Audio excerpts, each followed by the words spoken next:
Concedo a palavra a João Pedro, presidente da Associação Nacional dos Aeronautas. Desculpa, João, falar daí, porque aqui... Não, aliás, essa audiência pública é a que mais membros assim da classe trabalhista se fizeram presente, né?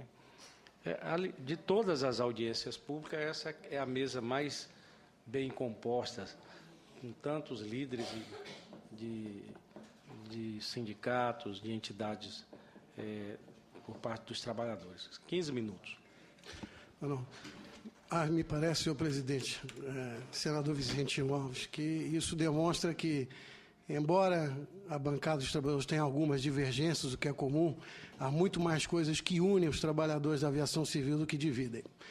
E eu queria fazer dois parênteses, primeiro agradecendo e reiterando o agradecimento do convite e da nossa participação, mencionar que nós temos acompanhado presencialmente quase todas as audiências públicas, pela relevância que elas têm, temos nos colocado à disposição do senador e elogiando, né, a sua iniciativa, senador, que a nossa preocupação é que o espectro, a amplitude do debate é tão grande que nós temos a preocupação que a gente não se perca no meio desse debate, porque Vossa Excelência visivelmente tem a intenção de produzir ou tentar produzir uma grande transformação para melhor na aviação civil brasileira.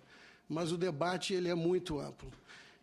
Antes de eu propriamente me manifestar pela Associação Nacional dos Aeronautas, eu gostaria de fazer dois parênteses que já foram mencionados aqui. Um em relação ao senhor Carlos Montino, e dizer que realmente muito me honra, viu, estar aqui compartilhando a mesa com Vossa Senhoria, porque a sua posição foi corajosa, honesta, e a ANAC, se ela der ouvidos ao que o senhor manifestou, talvez ela possa vir a cumprir o seu papel. Porque a ANAC, de fato, não cumpre o seu papel. E isso é muito grave. A ANAC foi um desejo de todos os trabalhadores da aviação civil e ela não cumpre o seu papel, sobretudo o papel fiscalizador que Vossa Senhoria declinou aqui.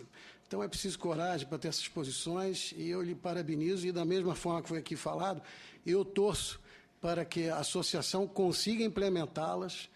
Peço, inclusive, a Vossa Excelência, senador Vicentinho, que batalhe nessa direção, de pressionar para que a ANAC ela fiscalize, ela pare de legislar, pare de ter papéis que não tem competência institucional para ter e fiscalize.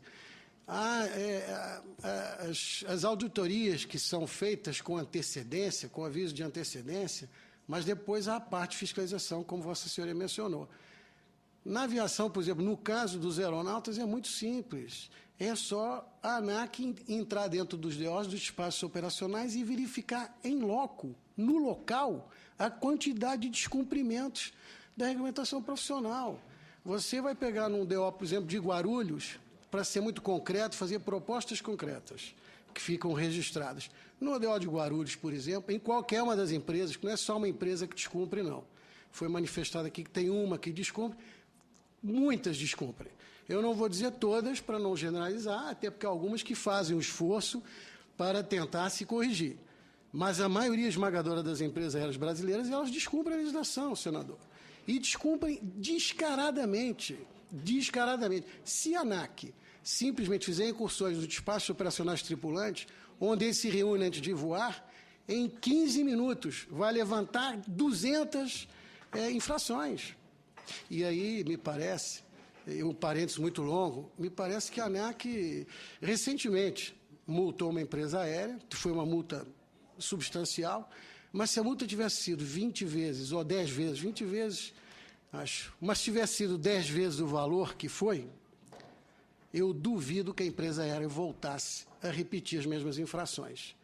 Você multar em milhares ou até milhões de reais uma empresa aérea, a conversa de bastidores é que vale a pena. Porque é uma vez na vida, outra na morte, senador. Enquanto isso, as multas para os aeronautas brasileiros é que igual a multa de trânsito. Você senta hoje num DO, no despacho operacional, e você assiste, o aeronaut diz, eu peguei 2, 3 multas. Mas não tem problema, porque a empresa paga. Não, a empresa não paga, ela entra com recurso, porque procrastina. É uma terra sem lei, senador. Então eu faço esse apelo a Vossa Excelência, que está tão imbuído no espírito, e é aviador, e uma vez aviador, sempre aviador, que a ANAC cumpra seu papel. Então fico aqui o meu registro, meus parabéns, somados aos outros, à posição de Vossa Senhoria. Um outro parênteses também menos longo é o de aderir, se não integralmente, com pequenas divergências eventuais ou pontuais, ao que foi manifestado aqui pelo Marcelo, pelo Sindicato Nacional dos Aeroviários, que às vezes se confunde o sentimento de pátria e o sentimento de nacionalista, mas no bom sentido de preservar os interesses nacionais com radicalismo. Nada é menos radical do que você preservar os interesses nacionais. Isso não é radical, isso é um dever de ofício de todos nós. De todos nós. Até por aqueles que escolheram ser brasileiros, como é o meu caso. Eu escolhi ser brasileiro. Não nasci aqui e escolhi ser brasileiro. Uma vez tendo feito essa escolha, todos nós temos o dever de honrar e cumprir isso. Então, eu me somo aqui, num breve parênteses também, a manifestação veemente do Marcelo, com uma certa veemência, mas que não tem nada de radical e sim de muito patriotismo. Algumas divergências poderemos ter entre todos nós, mas acho, senador, que fica visível, como ficou visível na audiência de 24 de agosto, que eu não sei se Vossa Excelência estava presente, discutiu o CBA, o Código Brasileiro da Aeronáutica, e a possível importação de permissão de pilotos estrangeiros, na verdade, aeronautas estrangeiros virem voar no Brasil. Lá também se aferiu esse sentimento de nação, de preservar os interesses nacionais.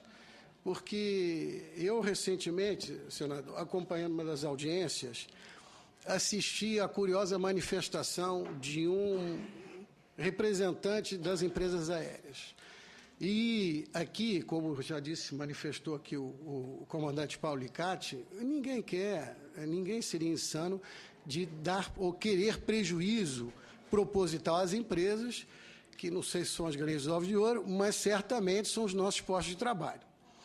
Agora, nós assistimos aqui à manifestação de um dos representantes do sindicato patronal, mencionando que era preciso que nós tivéssemos um debate isento.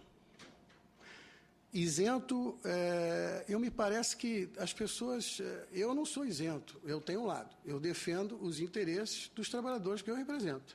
Defendo a categoria profissional de aeronautas.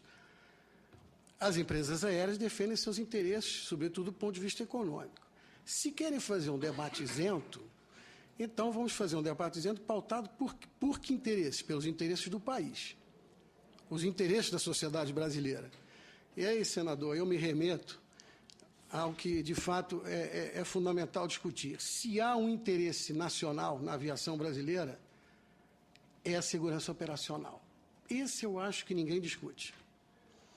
E nós subjugarmos ou submetermos a discursos, muitas vezes dispersos e difusos, de que tem este e aquele argumento para flexibilizar certos aspectos da lei 7.183, por exemplo, é apenas uma cortina de fumaça, porque o fato é que a segurança operacional ela é fundamental e não deve se pautar por interesses econômicos. Ela deve se pautar pelos interesses, então, brasileiros, pelos interesses nacionais. Como o debate é muito amplo, nós procuramos nos focar em 4 aspectos, que são os empregos, a segurança operacional, a formação profissional e as condições gerais de trabalho. Todos eles igualmente importantes, não há aqui ordem de prioridade. O emprego, senador Vicentinho, recentemente com essa redução, e eu queria me ater muito a esse detalhe, do número de comissários a bordo, primeiro nós temos um gravíssimo ataque aos postos de trabalho dos aeronautas brasileiros. Nós vamos assistir, se não fizermos uma reversão nesse processo, a milhares de aeronautas brasileiros sendo demitidos. Milhares de comissários de voo serão demitidos. Nos próximos meses, nos próximos anos, haverá uma redução grave nesse processo. Segundo, fica aqui a pergunta para todos nós. Dentro de um avião, confinados a 10 mil metros de altura, se num processo de emergência Algum de nós aqui faria a opção por ter 3 comissários a bordo em vez de 4? Alguém em sã consciência admitiria, por comparação com como fazem com a legislação americana e outras que é um outro universo, o americano começa a voar na barriga da avó. O americano começa a voar na barriga da avó. Nós estamos fazendo a inclusão de milhões de brasileiros todos os anos, que nunca entraram no avião. E nós assistimos a ANAC, tragicamente, seu Carlos, que eu imagino que Vossa Senhoria sente, tragicamente, a permitir a redução do número de comissários a bordo, teoricamente, porque lá fora é assim. A nossa regimentação profissional precisa de aperfeiçoamento, precisa. Não me parece que seja o momento. Eles vão ser condicionados aos mega-eventos que estão aí. Há uma preocupação míope de que a aviação tem que ser transformada imediatamente.